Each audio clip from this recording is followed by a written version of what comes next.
Iran parliament సభ్యులు ఈ nationalisation ఐడియాకు మద్దతు ఇచ్చారు. సో ఆ రోజు నుండి ఇరాన్ ఆయిల్ ఫీల్డ్ యొక్క సోల్ ఓనర్షిప్ ఇరాన్ దగ్గరకు వచ్చేసింది. మీరు ఇక్కడి నుండి మింగేయండి అని బ్రిటిష్ కంపెనీస్ కు మొహమ్మద్ మొసాదిక్ తరిమేశాడు. దీంతో మొహమ్మద్ మొసాదిక్ ఇరాన్ లో హీరో అయ్యాడు.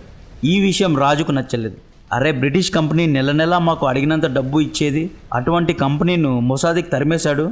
ఇతన్ని ఇలాగే వదిలేసి ఇరాన్కు హీరో అయి కూర్చుంటాడు, ఇరాన్కు లీడర్ అయి కూర్చుంటాడు అని రాజు గ్రహించాడు. ఇక్కడ అమెరికన్ సిఐఏ ఒక గేమ్ ఆడింది.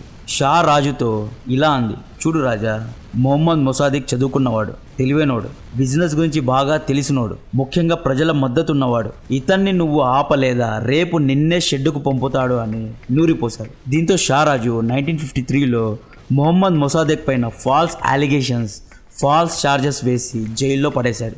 ఇక్కడ నుండి ఇరాన్ గేమ్ మొత్తం అమెరికా ఆడుతుంది. ఎలా ఆడుతుందో చూడండి. షా రాజును పొప్పెట్ను చేసి తిరిగి అమెరికన్ కంపెనీస్